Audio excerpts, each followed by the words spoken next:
A lone student walks around the school. They'll leave, but not before they are able to cry. It isn't a strange occurrence to the school anymore that they're past their due dismissal anyway. Like some of the student body, they like to pause and just sequester their mind in personal reflection to find answers to the questions that seem insignificant to others, but are to them what shape their reality. They are an idealist, after all. They think, therefore they are.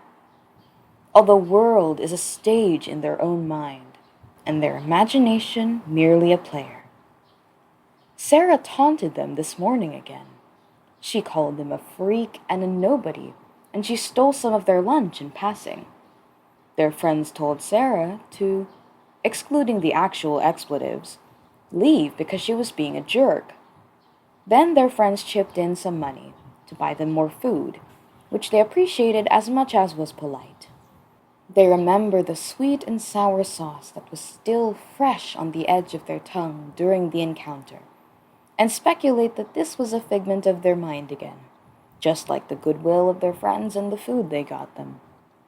The school had some kind of philosopher's week right now, in tandem with the much bigger book week. There were quotes of philosophers everywhere since yesterday.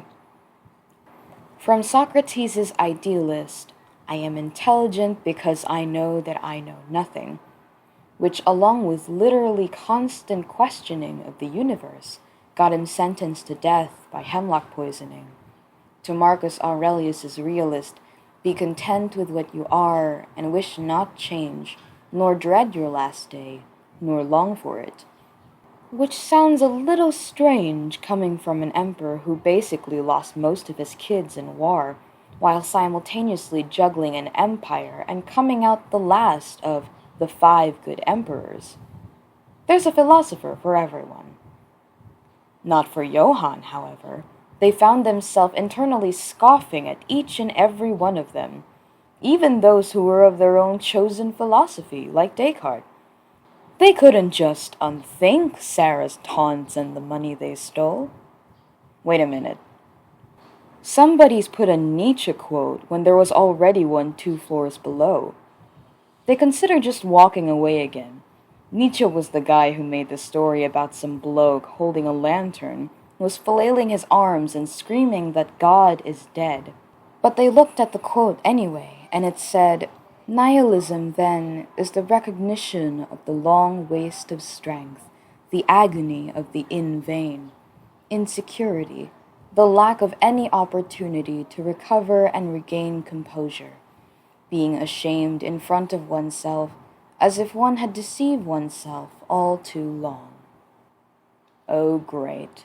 More confirmation from Nietzsche, of all people, that anything they do is worthless and that everyone will point fingers and laugh at them.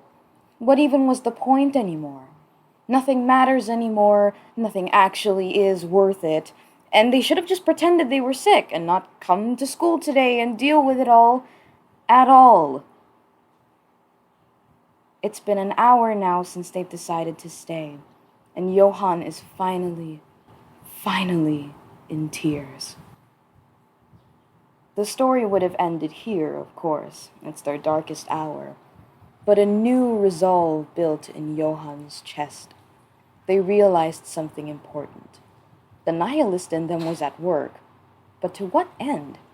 Haven't they already established through philosophical consideration that everything is actually pointless? That nothing is real anyway? Perhaps the same could be said, not really of Sarah herself. She will always be a part of Johan that would be negative self-talk.